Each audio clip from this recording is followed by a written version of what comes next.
Hello and welcome to a very special Atop the Fourth Wall. A happy Halloween to the viewers of this special. For the first 3 weeks of October, I talked about a god-awful Silent Hill comic. Now I'm going to do something really scary. Talk about a good Silent Hill comic. I know, it almost seems impossible after seeing the random scribbles on walls, the paint splashed everywhere with no rhyme or reason, or the plot that would require a decoder ring in order to decipher, but there does exist at least one good Silent Hill series. And this is it, Silent Hill Sinner's Reward, a 4-issue miniseries that not only features an original Silent Hill story, but is actually readable.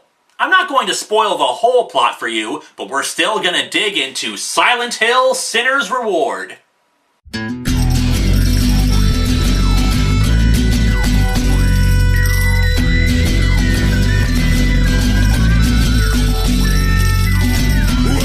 to Atop the Fourth Wall, where bad comics burn.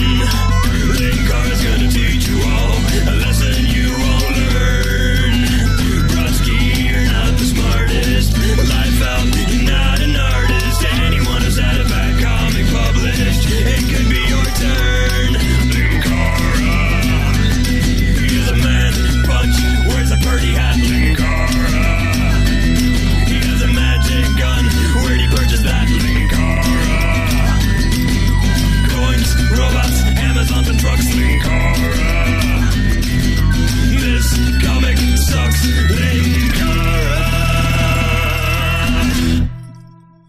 The story is about Jack the Pup Stanton, a mob assassin who has been having an affair with the boss's wife. The two go on the run, hoping to run off and live out the rest of their days in Mexico or something. But of course, the mob is right on their heels, chasing after them to recover Jill. And yes, they do make a play on the whole Jack and Jill went up to Silent Hill thing. Along the way, the mob takes Jill back, but what direction do they take her? Why, towards Silent Hill, of course. Oh well, better tell Christabella that there's going to be company and... Wait, what's that? Christabella isn't in this story because it doesn't suck on toast and it actually does build on what the games have established? Well, that's just crazy talk! There are 3 main characters to all of this. Jack, Jill, and a girl named Sarah that Jack finds strung up on a cross and menaced by monsters. My God, symbolism! We can't have that in a Silent Hill comic! It might add actual layers to the narrative! Like I said, I can't go much further than that without spoiling the story, and I really do want you guys to track this one down, because I think it's fantastic. But, of course, there are some minor complaints I have with the whole thing. First of all, it's too damn short. It's a 4-issue miniseries, and they managed to cram a lot of symbolic meaning into all of this and give us complex characters, which is a big plus, but at the same time, it leaves you wanting more. Part of the great thing about the games is that it gives you a few hours to really get into the atmosphere and be absorbed in it and really get to think about the characters and what they're doing. In this, it's over and done with before you really get a chance to get into it. Also, the backgrounds. I don't get it. Why are backgrounds so damn hard to make in a Silent Hill comic? The first time it was just purple haze. The second was just paint splattered and smeared everywhere, and now this one looks like someone poured sand over it. Guys, it's a regular town with fog. Draw regular buildings and then make it gray and blurry. This is not that hard. You're not painting the friggin' Sistine Chapel here. Also, 2 other Silent Hill staples make their appearances, cleavage-exposing nurses and Pyramid Head. Though, to be fair to the latter, he only makes an appearance in 2 panels, and he's still serving as a creature made to punish. That being said, Jack should have seen the painting before he saw Pyramid Head. Also, what the hell is Jill doing in this panel? Should I be reading this? Also, the ending's a bit of a downer.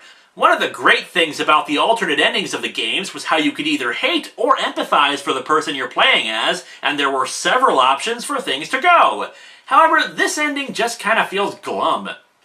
But at the same time, this wouldn't need very much for it to be adapted into a full-length Silent Hill game, and I'd really endorse that. Well, as long as we kept to fog instead of a sandstorm.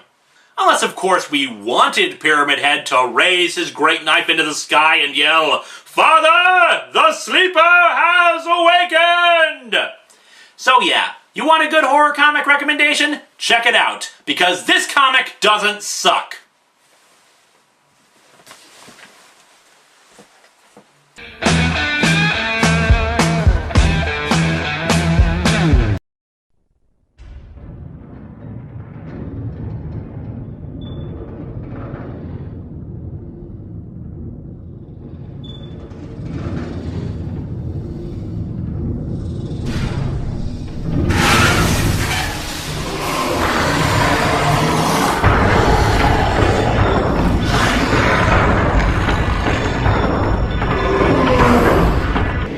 Who shall we have, Wormstein, the likes of which even God has never seen?